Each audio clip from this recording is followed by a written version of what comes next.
Hey, welcome back to the BSA build. It's, what is it, 2 days after Christmas, so it's Anna's birthday today. Happy birthday, Anna. What have we done? As usual, I've done some stuff. So I have managed to get one of the crankcase halves off. It's got the bearings in it. Santa gave me the Rupert Ratio books. And for those of you who don't know, Rupert Ratio is a pseudonym for a guy that's written possibly the Bible on BSA singles restoration. His first volume is about just the engine of all unit singles.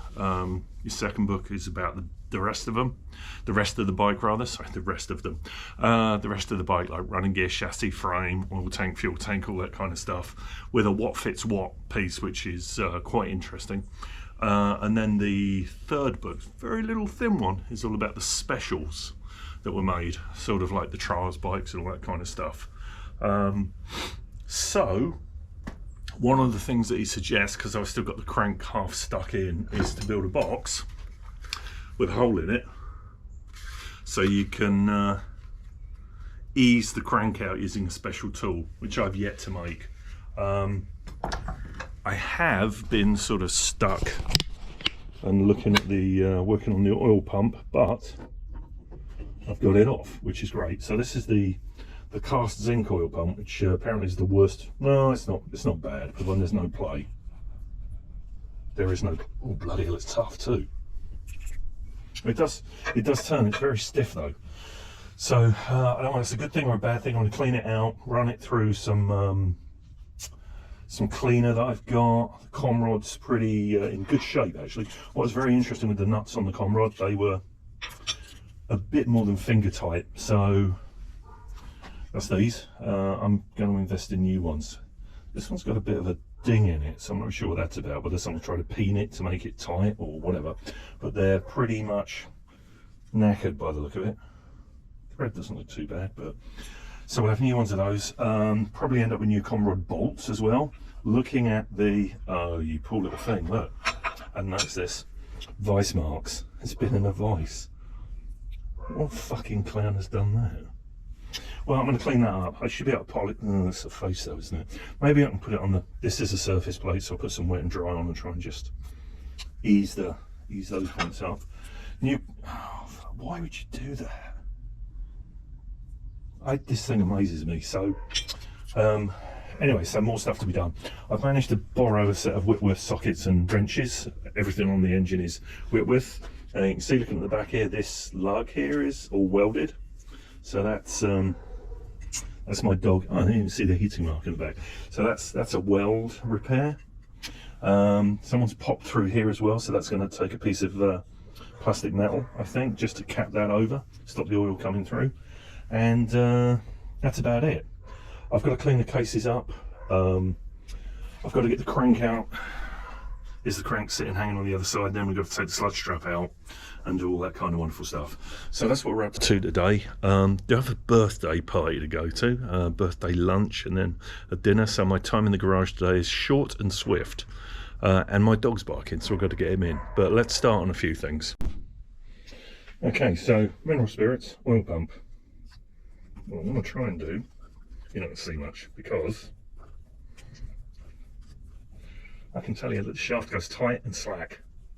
So my oil pump is knackered. What it's trying to do is pump out the old oil. So unfortunately, easy, really tight, easy. Yeah, that's a shame. Well, I guess I'm going to be ordering a new oil pump. So according to Mr. Ratio, the oil pump has a number on it, 168, January 1968. So it's the original oil pump. It's a shame it's knackered. I mean, I could risk buying. Well, I don't know. I'll see how much a new oil pump is. I don't think I can straighten that out. They come highly. What's the word I'm looking for? Mr. Ratio says that they're very fragile. The zinc ones. What's it got on it? Looks like it's been. It's probably full of gasket. It's got something on it. It's like varnish. Anyway, we shall see. So that's junk. I don't know if it's rebuildable. I'll have to do a lot of have to do some clearing out, having a look. But so that's the first thing that's a problem. We'll see what the scoop is with that. Okay, got the crank out.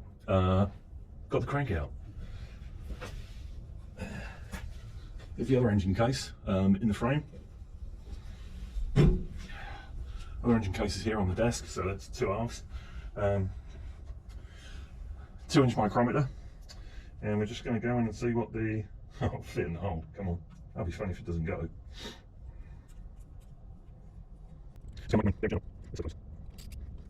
36, 36.5, 36.6.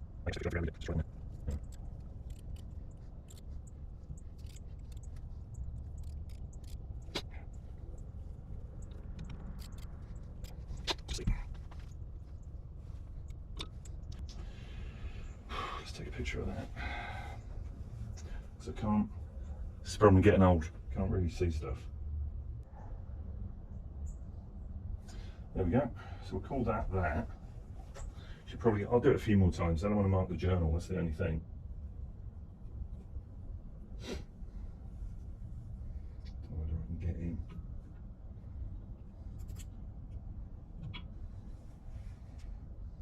Yeah, that's good.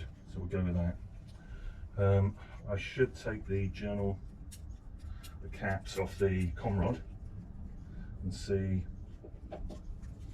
what they're at. See if they give me a hint. But I'll go and look at my Rupert ratio book and see what that is. So after measuring and miking up, the next thing to do is to get this guy out, which is the sludge trap. I can see it there. It's a sludge trap screw. So I kind of need to lock the crank somehow. I should probably just clamp it in the vise like previous owner did. But I'm not going to do that because that would be dumb. I could, but no, I can't grasp it. Journal looks pretty good. I should, it is, the end looks pretty nice as well. Probably do a little bit of dressing up, just to see what it's like.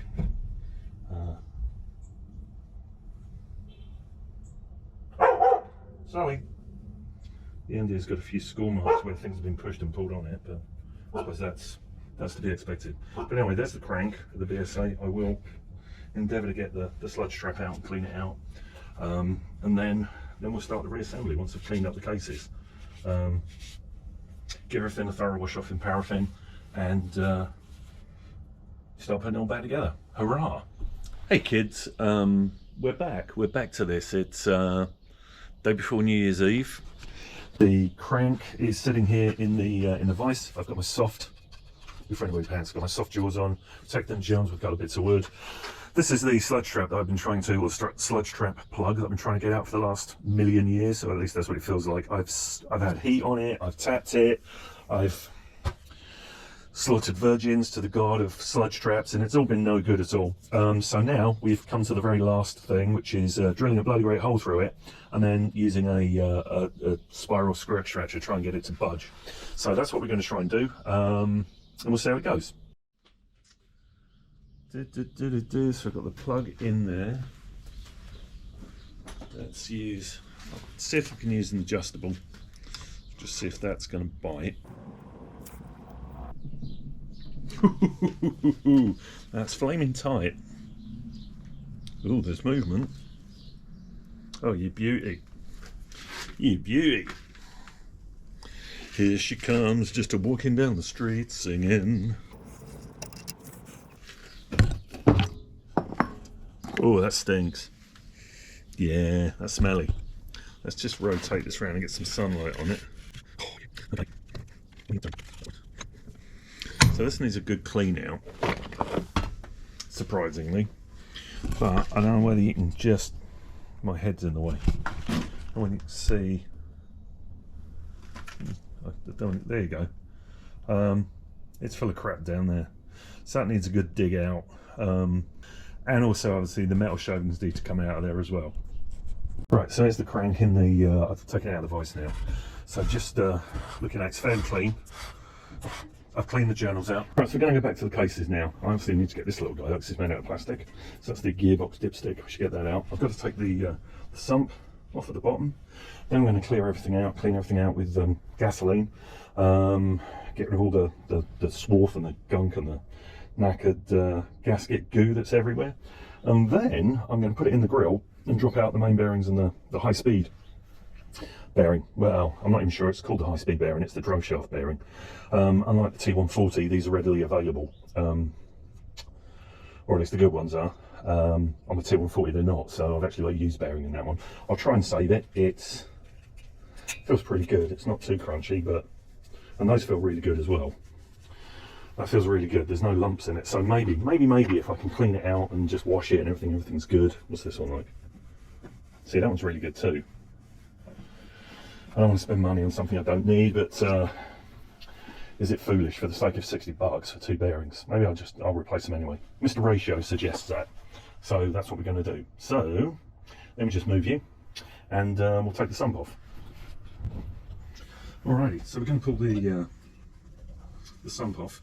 I thought these were going to be Whitworth, but they're UNC, they're UNF. So standard Imperial wrenches, or spanners as I would say, are available or can be used. So that's good.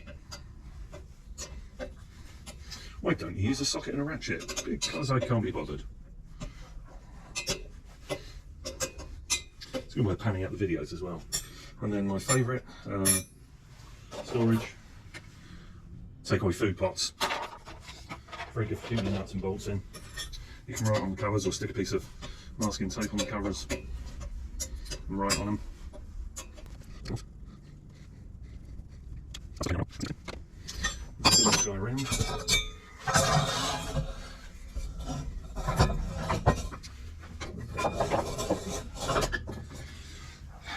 How come your workshop is such a bloody mess? I don't know. It's the way I like it. Well, that's the way it is. So I don't know whether I like it or not, but it is what it is. And the stuff's coming out of those as well. So that's interesting. Right, let's pull you off. Gasket. Oh man, this is going to need to be. Yeah, that's a sticky old mess. A really sticky old mess. Where's my rag? So we'll do that. The other thing I want to do for clearing out things and heating things up is pull off the. That one's not going to work. There's another one, my cunning shoe. No, that's too thick as well. I may very well have to use this one. Well, we've got new seals, so we're not going to reuse that. And then the bearing can pop out. I think the replacement for that actually has a shield on it, so that would be a good thing to do. Right, next thing, take this down to the bottom of the yard once it's got it out of the frame. Actually, could do it in the frame. That may be a smart idea, and clean them out. I'll do the other one as well, actually. And then this, I think I'll clean up with a knife, try and separate the gaskets. It looks like it's got years of gasket goo. Oh, it has years of gasket goo on it. So that's nice. Yet more gasket goo. Anyway, that's it for now. Don't wipe my hands before I press off on the video, because my hands are filthy. Okay, another day in the garage. So what happened yesterday? Well, after I stopped the video, I cleaned off the engine cases with gasoline. So these are all relatively cleaned out now. All that remains is for me to, on this particular one, is remove the plug, this guy here, for the pressure relief valve. I've got a new pressure relief valve kit coming, which has a new ball and a new spring. I get the new ball, I put it in, tap it, make sure it's all good. The other thing I was worried about was the, see if you can see it, there's the, where is it? It's there. The oil pump, that's where the oil pump used to sit. There was a gasket there. I thought it was going to be a bugger to come off, and I got my nail under the corner and the whole thing came off in one piece. So that was nice. That was a nice surprise. We got the, what do we get? We got the sludge trap plug out of the crank yesterday. I've blown that through, cleaned it. There were some scuffed edges on the crank. I've cleaned those up a little bit. I've liberally dosed everything with WD-40 on oil so it doesn't rust. What else have I got to do today? So today, oh, and this oil this oil feed. For the life of me, I can't get this nut off. And I think what I'm going to do is I'm going to put hoses on this just before I put the bottom half of the engine into the frame with long hoses, so I don't have to worry about tightening them off. This is chewed up to buggery. I don't really know whether I can get it off or not. It seems to be on there awful tight. So I'm just going to leave it. And like I say, put hoses on before I put the engine in, make them long and then cut them to suit. What else have I got to do? After I've got the ball out and I've knocked it over, I put it landed on a stud. I'll blow out the oil ways with cleaner. It will then go into my gas grill and I'll heat it up and the bearing should drop out. I've just ordered big end shells from Klemps, because they've got the Daytona style big end shells with the hole drilled in them for the oil weight. Everything else I've got from Peter at BSA Unit Singles.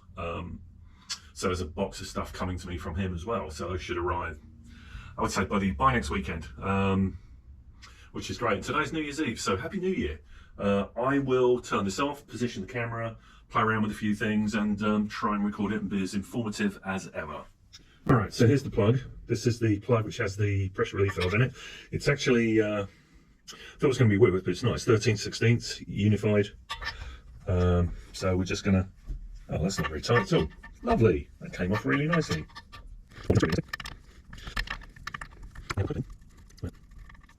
That's pretty good. There's a spring in there. There goes the ball. So there's the ball. There's a spring in the end of the plug. I've ordered a new spring. I'll put that up here in my miscellaneous bolts section. And then because, where's it gone? I've got more cleaner, cans of cleaner that I know what to do with.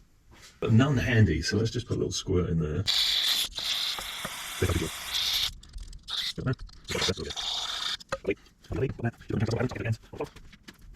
Let's just try to keep this as clean as possible.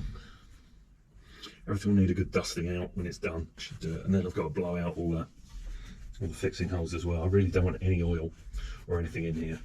When I bought the bike, the guy whose shop it was told me that they ran straight 40 in it. I was really skeptical about that, but reading Mr. Ratio, he also suggests straight 40. So that's put two people that told me straight 40. I just think that's too thick. So what I'm going to do is run straight 30, which is what I run in my T140.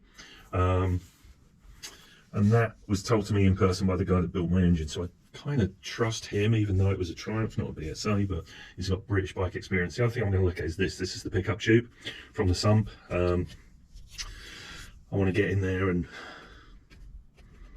there's all sorts of crap on this thing still, having washed it off. So I'm going to clean this guy out. I think this pulls out, but I don't want to ruin it. It has got a ball bearing in it as well, so it's got a non-return valve. And I'm just looking for something I can push in there to see if it moves. So give me a few seconds.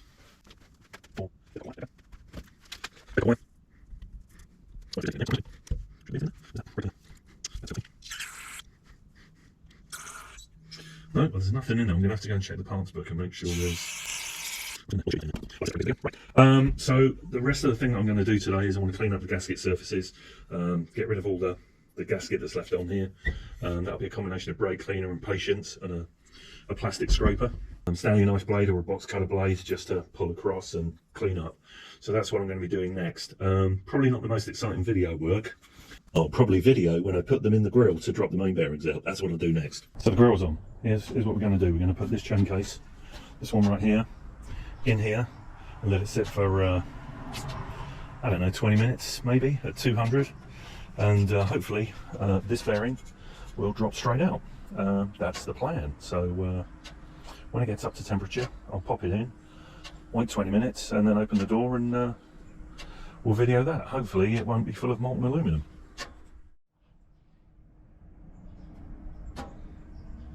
So it's at 200F. The case is in. So we'll leave it a bit. It's supposed to keep timing this, and when I get the magic, I should hear it drop, allegedly. Should hear the bearing just fall out. So we'll see if that works. And then when I know what the time is, I can do the next one, the same thing. So we'll see. Anyway, time starts now. So I've just heard a bang and the bearing's out. Which is great. I'm just going to pick that up. And I haven't got any of the gear with me, so I'll be back and I'll put the next one in. Right, so there's the chain case. It is warm, and the bearing surface looks pretty good. Yeah, that's warm. Here's the old bearing. Doesn't look like it's spun or anything, which is great. Yeah, definitely not going to put it back. It does smell really oily though, which is nice. Anyway, that's going to go back in. We've got this one in now, and that took about 7 minutes. So just enough time for me to walk this one back, get my oil pump out, and that'll be that. Alright, so this is my oil pump. This is the bit that's caused me much consternation, if I can just squeeze that. Anyway, so what's happened is this, the gear is, I don't know if you can see, but the gear is kind of worn. And it's got a tight spot on it, meaning the shaft is bent. So for $20 and eBay, I got a replacement top piece with a shaft and the gears, and this is tightened up tight and it spins really freely. So my plan is to put this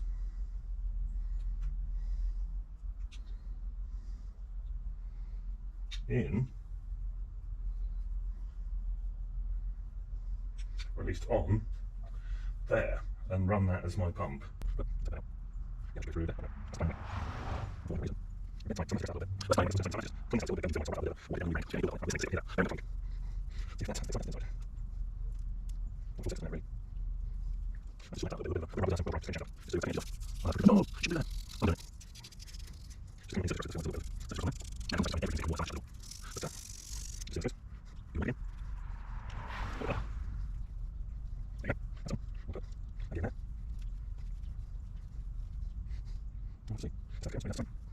Yeah, well, maybe I'm taking this apart then, so that's not going to be the best viewing. I'm going to clean that up, give it a bit of a lube, see where we go. I'm also going to check on the other crankcase. Oh, looks like I'm running out of battery as well. All right, so that got a little bit frantic. There wasn't a bing, or I didn't hear the bearing drop. So I had to bring it in, lay it on some wood, give it a biff. When to get the bearing out, got to be careful I don't burn myself because it's warm. 27mm socket, sits on the inside race, the sharp tap, the transmission bearing, for the high speed, the output shaft bearing, that came out really easily. I'm just going to let this sit here and cool. In the meantime, while I was waiting for that to warm up, I finger tightened the screws on my oil pump, and it's going around very nicely, so that's good. So I'm pleased with that. All in all, quite a good morning. So I will say Happy New Year at that point. I'm going to let this cool down or then clean them up again because it's obviously pushed a bit of oil out. I need to go back and check the gasket requirement, because I'm sure there's a gasket goes on this face, although my gasket kit I don't see it, which to me is a little bit amusing, unless I just can't see it there. Got 2 sump plate gaskets. Wow, the heat this thing's giving off is quite something. So I got that quite warm, and that's about it. All right, thanks very much. Hey, right, let's see what we're up to today. We've got bare cases, no bearings. Still possibly need a bit more of a clean out on those. I will do it, just be on the safe side. Let's point you up there. Here's the other case. That is pretty clean. Just need to clean out the bearing pocket, and then that's going on the grill. We'll melt and we'll push the bearing in. So that's going to be done, and then I've got the big end shells finally, so I'm going to put the big end shells into the conrod, put the conrod on the crank, torque that up, and that should be some of what we're doing today. Anyway, I'll get stuff moving and then turn this back on when I'm actually doing something interesting.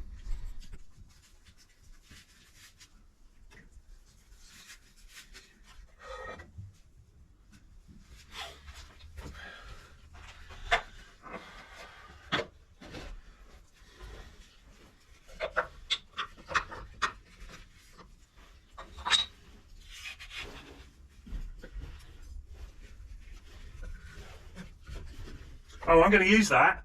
The grill? Yeah. Sorry. Gonna warm the crankcases up in it and then slot the bearings in. No, that's okay. I appreciate you trying to help. Normally it would have been a brilliant, thank you. So, new sludge strap plug, sludge strap hole. What I do want to do,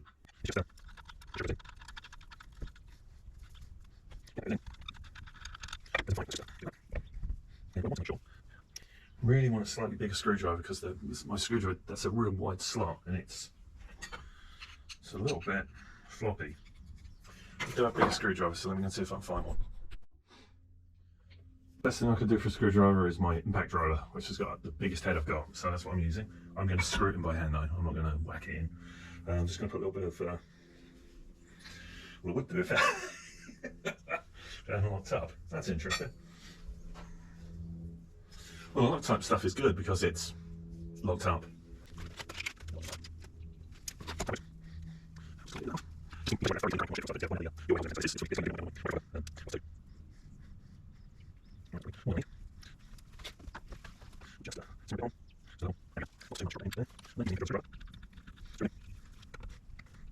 There we go.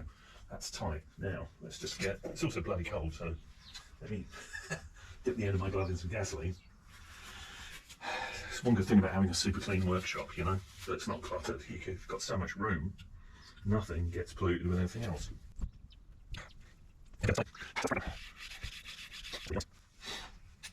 Alright, so next thing I'm going to do is warm up the grill and put the cases in and press the bearings in. At least try one of them anyway. Probably do this guy first, because there's only one. I've got to clean that out a bit, make sure there's nothing in there that's potential for damage, and then lay it on some wood, and then ideally, if I get the cases, if I get this high enough, and then I can touch it, or high enough that I can, you know, if I get it high enough to get the bearing in and I can touch it is what I'm trying to say, I should just be able to push it in without burning my fingers. Well, we'll see how that goes. But that's next. So this is going to go on the grill. I may or may not video it. I'll try and remember. But if it's hot and I've forgotten, don't be mad.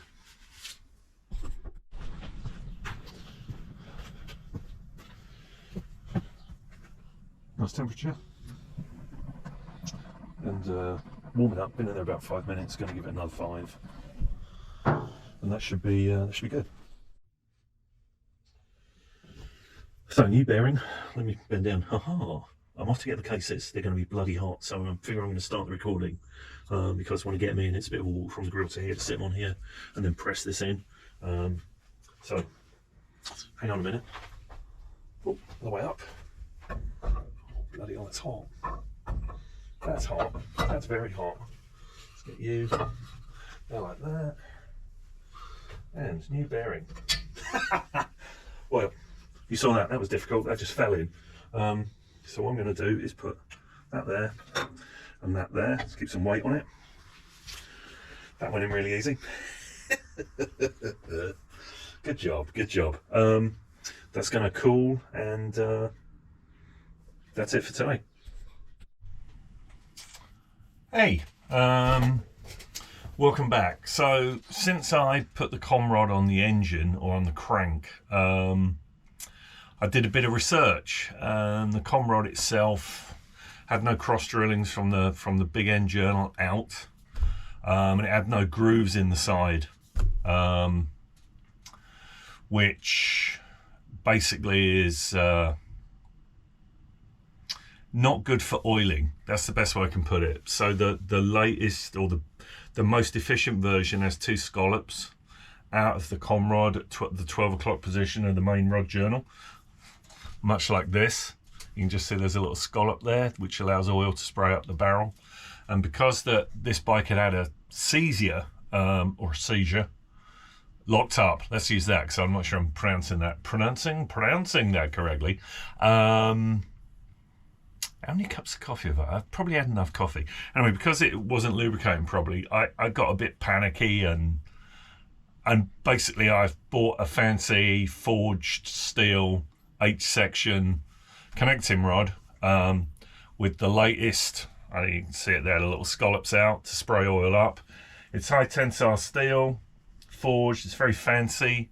You have to speak nicely to it in the morning before you put it together. It's beautifully made, and that's what's going to go in. I've taken the old crank off and looking at the old comrod off, and looking at the old comrod, I'm guessing it's actually a Triumph Daytona unit because it hasn't got any of the oil-way passages that the BSA needs.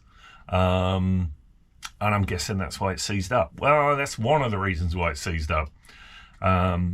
Anyway, so in the next part of this video, or in the next video, you'll be seeing me fitting this very fancy, not too cheap, forged steel comrod to the crank of the B25. And I would do it today, but it's snowing, and I mean, I haven't got enough room in the garage, as you know. My cramped, beautifully clean garage has already got